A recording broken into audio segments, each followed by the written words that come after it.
to the NXT Podcast, your home for weekly NXT reviews and insight. The beautiful part of NXT is that when one dream ends, another dream begins. Find all of your NXT news, recaps, and analysis right here. So with that being said, we only have one question for you. Are you ready? We thought so. Let's get the show started right now. All right, everyone. This is Memphis Mark coming to you from Mullet Manor. And we have got a review headed up to Stand and Deliver. We've got the NXT review on 321. That's right, leading up, we're getting so close to WrestleMania. Oh yeah. But they start off with a little, kind of like a little review from the following week of Johnny Conquer, Mr. Wrestling, Mr. getting his butt whooped by Grayson Waller in his own front yard. So they kind of go over that, and they show about 2 minutes of the clips from the last episode. And, of course, with Johnny's wife running out with her kid on her side. I did not like that, but who am I to say a word? But the match goes... the invasion of Johnny's house goes for a few minutes. They have some good scenes, of course. Grayson ends up getting him in the gonads and taking him down with the stomp. And then mentioning the wife and the child's name, going after him. So, yeah, that's the way that started off. Not so bad, though. Really not so bad. But then you've got Pretty Deadly. Pretty Deadly's coming out, and what did the announcer say? They're two tasty snacks. Let that sink in on you, buddy. All right, so they're going to be hosting Stand and Delivered, and they're talking about last week where they had a problem with Melo and Braun, and so who comes out but Melo and Trick? And they're letting them know, man, pretty much keep my name out your mouth. And then, of course, there's some words. There's a few things. Not a bad little spot here. And then there's some fisticuffs going down. Pretty Deadly kind of gets the upper hand for a second or two. And then, Braun Breaker. He runs to the ring and saves the day, which kind of ticks Melo off. He said he had it, but Trick brings up the idea that, look, man, we're going to get y'all in a tag together, and I'm going to make notes, and we're going to learn all about Braun. We're going to do our education, and we're going to take the belt. So they do. And Braun and everybody, they throw everybody out there. So, they do the little promo, and then they got to do the Roxanne Perez update after that, where they do not know when she'll be back. So that is, in turn, the reason they're having the match for her spot. There we go. And they go straight from there. You've got Tiffany Stratton and Indy Hartwell in a match. And that's, normally I would say Tiffany's going to do a few more jumping than she should, and Hartwell's going to get screwed because she's not going to get the break that she deserves. But here we go. Now, these ladies tear it up. I have to say, as far as a ladies match goes this year, this was one of the better. It would be, in the top 3 or 4.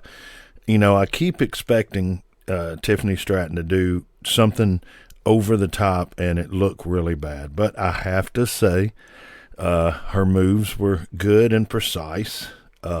She sold. But Indy. This girl is great, man.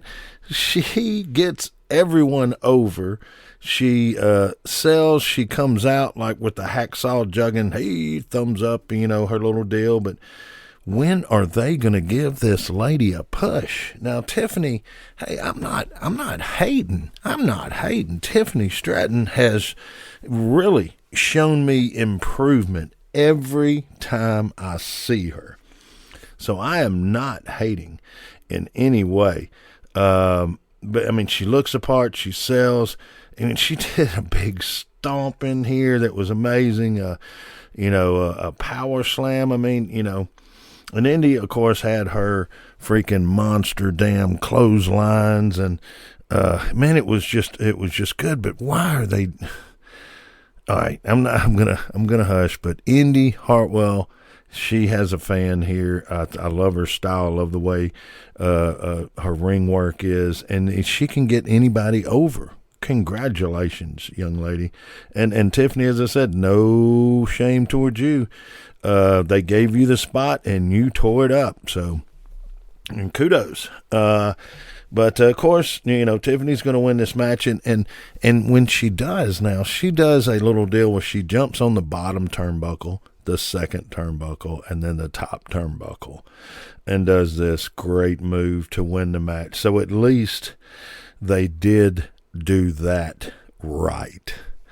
But after that, it's just time for a little recreation, time for a little after work meeting. And they're going to Big Daddy's spot, and that's the Gallus brothers are up in there. And, well, who walks in?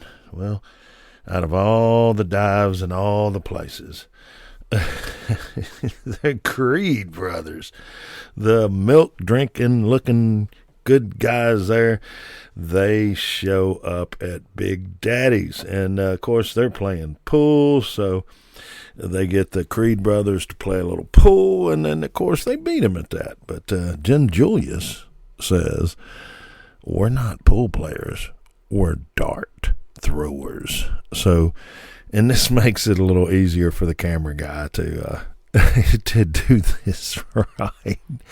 It's like Julius and Brutus are both like calling I need a 60, and bam, and then the Gallus brothers are like, well, you got one, we got one, we'll settle it at Stand and Deliver. And you know what, I did forget one little thing. Earlier when the Pretty Deadly was doing their hosting duties, or talking about it, one would say stand in and the other one would say deliver. First couple times, okay. Got boring quick. That's the reason I forgot about it. I just saw it. But anyway, so we go back there playing pool, now darts. So they're going to have a match, so they all agree and they're leaving the pub and they're heading, their own different ways. But whoa, who's outside? Well, you got Tony D and Stacks. And they want to talk about a few things. So they all go back in and they sit down and they have a drink.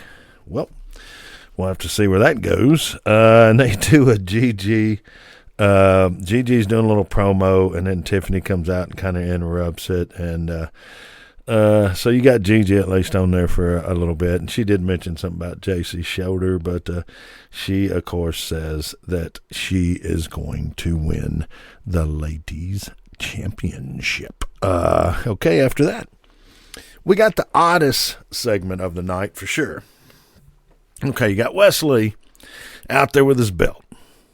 Good looking guy, can talk on the mic, great in the ring, performer, so he goes out there and he put the crowd to sleep. He put the crowd to sleep. I just can't explain it. It's not like he said some awful things or was awkward with his deliverance or anything. He just put the crowd to sleep. All right, they woke him back up. Now, because then Dragon Lee comes out and he wants a chance. And then, of course, JD McDonough, he comes out. And he's like going, look, first of all, he says, Dragon Lee, look, man, you're new here. You don't understand the way it is. So I'm gonna let you slide this one time. But what's your excuse, Wes? And so, it's about to throw down, but then you hear the orchestra music, and it's Dragunov, and he comes out. So there's everything set up for the match there. Okay, then JD McDonough is going to have a match with Dragunov, and so this freaking match was off the charts. They came out from the bell throwing down. These guys were tearing each other up. Look, and I know they've traveled the time and they've fought before and everything. Look, I have seen their matches in the past. This match beats everyone that I've seen before. They threw down in Florida. Man, they were killing it. They have a big start, a big violent start where they're just beating the crap out of each other. And of course, Dragon Lee was invited to watch earlier by JD McDonough. And so he pulls up a chair and he's watching. And this match is off the chart. Every move is countered by another good move. The slams seem vicious with mouse and intent to hurt. I mean, everything. At one time, JD grabs, Dragunov's hair and flips him off the top and then flips him out of the ring by his hair. It was a freaking great match. This is a must go back. Hey, look, you've got the ladies match earlier that I say is a great match. Go watch it. If you got to fast forward through the stuff because your time is limited, I understand. But check that match out. And then Dragunov and JD McDonough. Man, they tore the house up. This was a match that could have been shown in several formats, different countries. This would be close to a main event, if not a main event. So, I'm going to come off my high horse here and quit.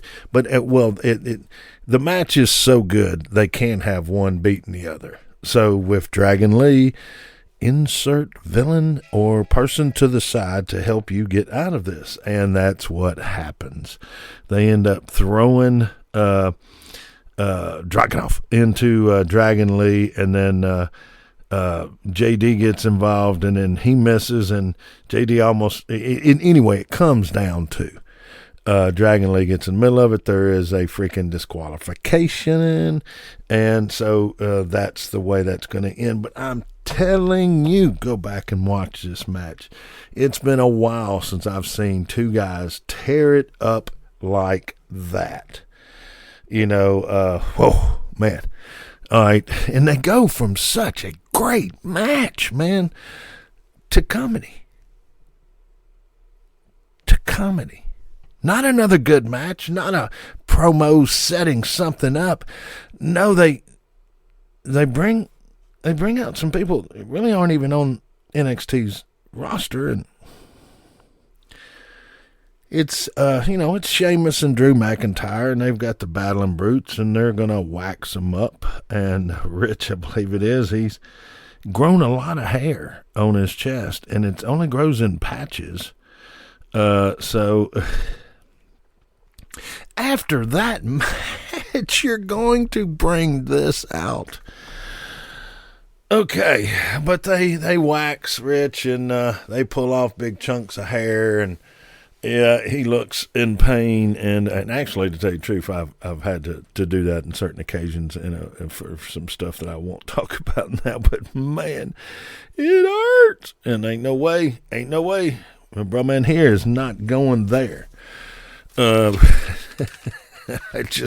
ain't going. Hey, hot wax me? Nope, not when it involves hair.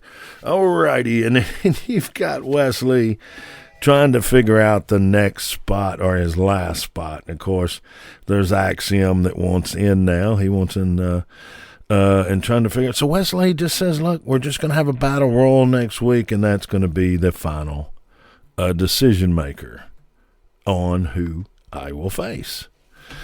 So, all right. So this is where it gets kind of interesting. Okay, so they're going to play Johnny Gargano's entrance music. Okay, so all the crowd stands up. They're cheering. They want to see their hero, their guy. They want to see what he looks like. And this week after that terrible beating, and it's not Johnny.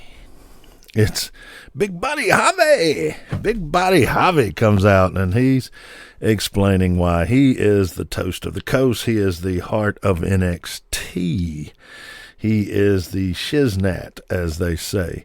Well, what happens is he runs his mouth for about 2 minutes, and then the music hits again. It's not an imposter this time. So Johnny comes out, and he walks to the ring with a purpose, if you know what I mean. He's, not his normal joking self. He walks out to the ring and just proceeds to tear some butt up. It was he does the interview, and he's setting up to get a contract with Grayson. All right, so he has the contract. He explains he has it, and he's ready. And Grayson comes in and says that he won't sign it, or he will sign it, but there's a stipulation that he hands it to Vic, the ring announcer next to Booker T, which I love me some Booker T. I love Booker T. I love him on commentary. I hope they don't move him because I think he does a great job with NXT.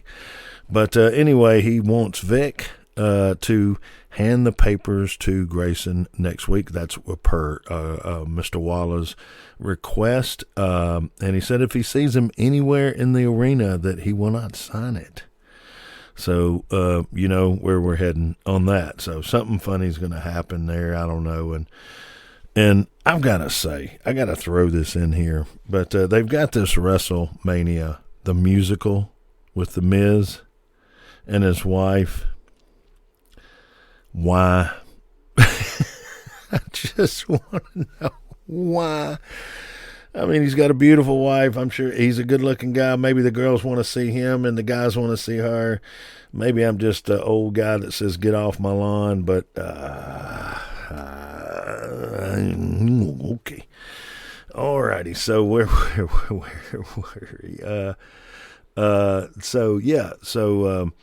we get through with Wes, and then there's a big fight with the ladies. They get into it all in the back area.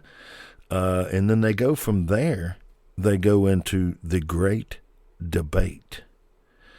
All right, so you have Schism going against Chase U in this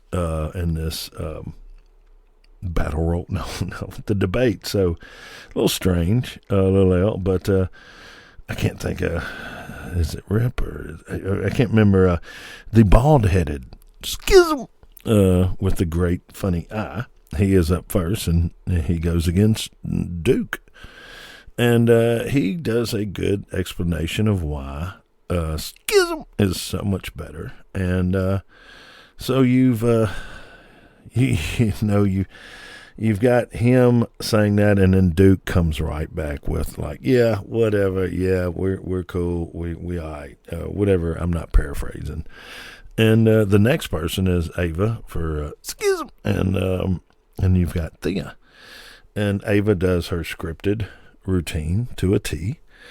And Thea does a scripted version too, where she's a freaking meth head, or she's a wind-up doll. Or I don't know what that. She's just hollering and saying a lot of words and not meaning a whole bunch.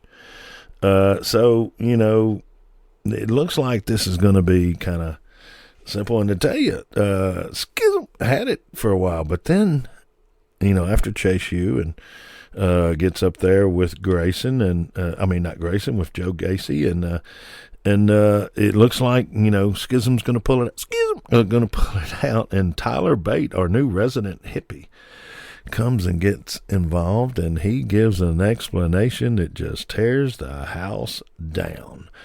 And so there you go. There you go. And you've got now they go back to the Gallus brothers, or the Gallus boys, Creed brothers, and Tony and Stacks, and apparently they've been drinking since they got in there, and they're all a little tore up from the floor up. Nobody's visiting the porcelain queen, but they have definitely trying to show the appearance of intoxication. So okay, it's not bad. Not bad. They figure the only way they can settle this is in a triple threat match. So there you go. But after this, you've got Pretty Deadly against Melo, him, and Braun. Now, after that match with JD and Dragunov, man, it would be hard for anybody to top that match, and they don't. I mean, this is not a bad match at all, but the JD and Dragunov was just tremendous. So now you've got Braun and Melo in there, and of course Melo is going to look good, and Braun sells a little bit in here, gets a little butt whipping for a little while there. He sells a little bit, but. And Pretty Deadly has got those European uppercuts. Man, they've got Steven Regal all figured out on that one. Melo's got drop kicks that come out of the atmosphere. I mean, I'm sure that they have to notify every once in a while FAA, because he's just up in the air there.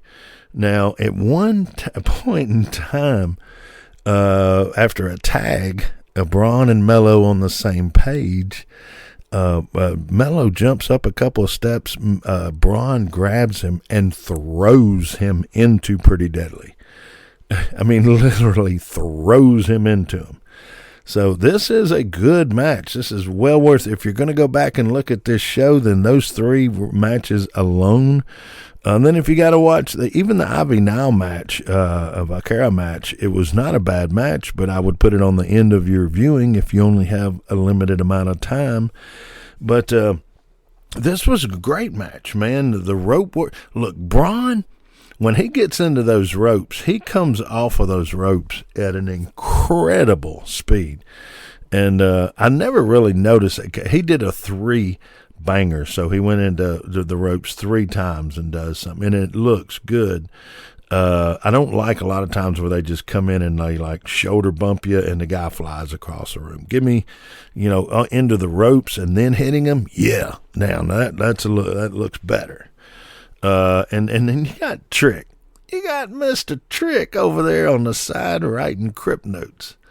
So the whole match, and they go back and forth and show him like he's writing some stuff down.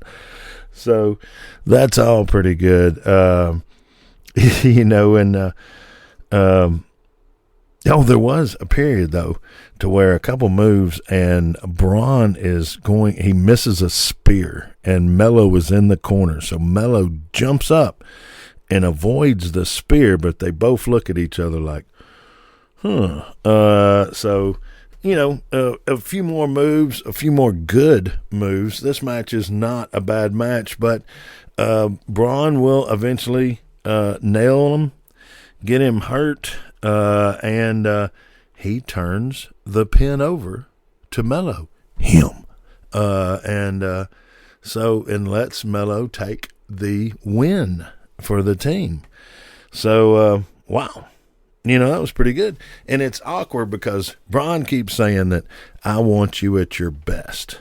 You're not going to interfere with stand and deliver. I want you at your best. So, man, I got to say this was pretty good. So, I mean, as I said, the 3 matches I got to go with there, I think they're good. I would go with this match. The main event as the probably That and the ladies match, that would be a tough one. But then the Dragunov and JD match was just freaking off the chain.